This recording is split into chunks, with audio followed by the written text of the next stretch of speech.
Greetings from Siem Reap. Cambodia is undergoing quick transition. The Khmer Rouge's reign was not so long ago, but its legacy lives on in a variety of regrettable ways. But the Cambodian people are strong, and they have survived that extremely terrible time, and they are now attempting to make the most of things.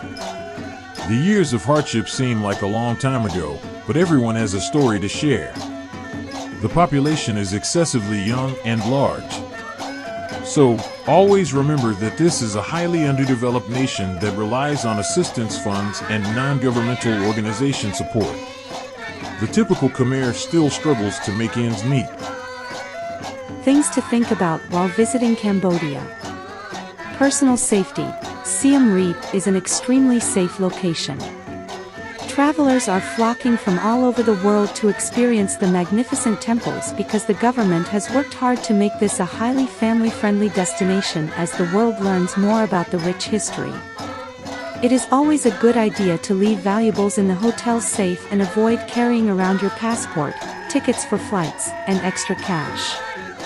Although you should be on the alert for pickpockets in crowded areas like markets where you could be distracted, Siem Reap is generally a fairly safe and welcoming city. Sellers, if you have the time, Cambodia is a terrific spot to go shopping because there are so many lovely gifts you may bring home from there, including fabrics, paintings, carvings, and unique trinkets. You need to have some patience because the sellers around the temples may be pretty persistent, and it can be rather exhausting.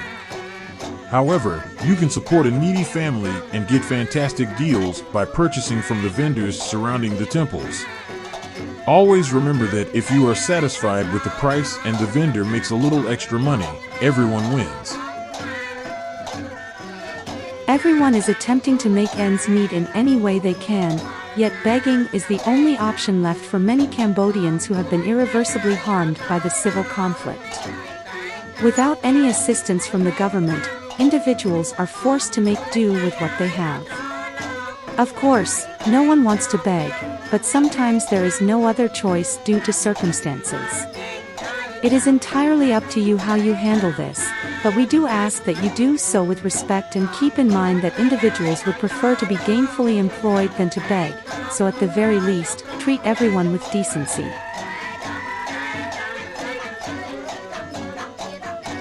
Giving back, there are many problems that still exist in Cambodia, including those related to health and education, which you can assist with. Why not contribute to some of the wonderful organizations that are trying to solve these issues rather than giving to one person? Children are omnipresent, and considering the terrible hardship in Cambodia, young people are commonly seen begging or selling a variety of souvenirs. Many children in this nation must work the streets to support their families since their parents cannot afford to send them to school. Children only spend a portion of the day at school, after which they must help their parents at work. Despite their propensity for being highly persistent, they are just trying to survive in a world where there aren't many opportunities. To leave them smiling, stop and have a conversation with them. Ask them about their family and whether they go to school. They are only children at the end of the day. Please, however, resist the urge to give them candy and cash. Negotiating prices are often marked and fixed in shops in Cambodia. However, if a price is not clearly shown, it is up for discussion. Depending on your tactics and expertise, you might be able to negotiate a discount of between 30 and 50% off the initial asking price. Remember that talks of any kind are typically slower and less straightforward in Asia. Enjoy the game.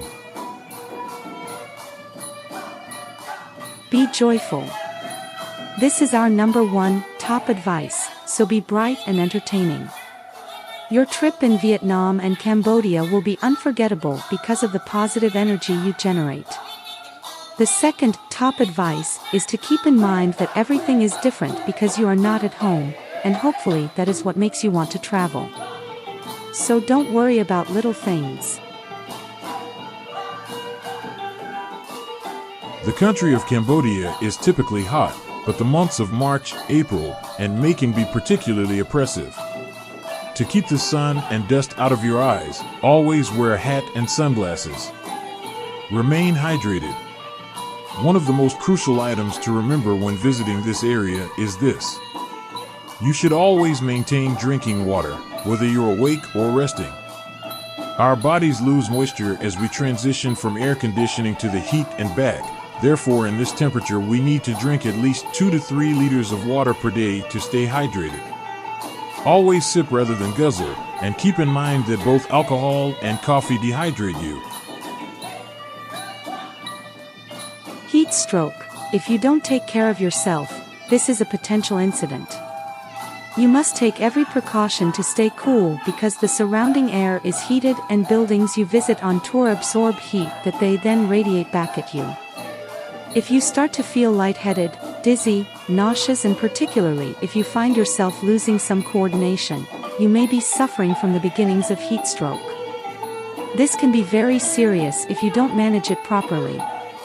To prevent it, stay hydrated, dress comfortably in light, loose clothing, and seek out shade whenever you can. Rest, recover, and rehydrate if you have any of the aforementioned symptoms. Nice tips.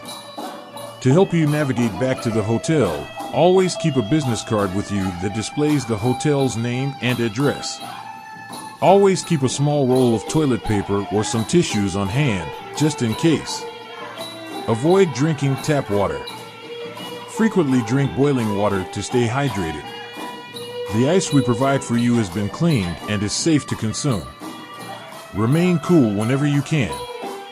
In Cambodia, the heat is unavoidable, but it's vital to make an effort to control it. To ward against the sun and rain, an umbrella can be helpful.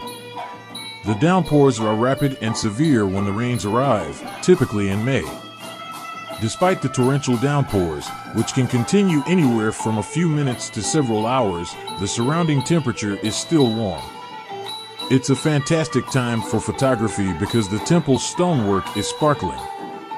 Fields are a vivid shade of green, and puddle reflections can be breathtaking. Again, both in the dry and the wet, having an umbrella is quite helpful. Tuk-tuks are the most common type of taxi in Cambodia. The number of tuk-tuks in Siem Reap alone is approximately 1,500. Before leaving for your location, it's crucial to figure out the cost of your trip. Tuk-tuk rides to the city's old market typically cost $5 to $7 per vehicle, not per person.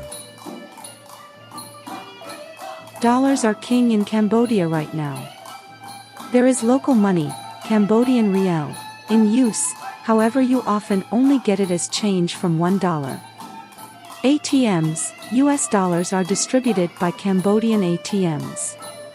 Avoid changing money at banks or hotels since they charge hefty charges. To the extent possible, use the money exchanges. There are a number around the old market neighborhood. Tuk-tuks are the primary mode of public transportation in Cambodia because there aren't actually any taxis as such. The vehicles pulled behind a motor scooter are called tuk-tuks. Although they may fit 4 people, 2 are much more comfortable. Before beginning your travel, make sure to haggle the price. Also, keep in mind that the quoted fee is for the journey, not per person. The hotel's concierge can help you find a tuk-tuk and give you an estimate of how much the trip will cost. Many drivers want your business, so they frequently inquire if you'd want to return as well. Make sure to pre-arrange the cost for the return trip, and the driver will wait for you before bringing you home.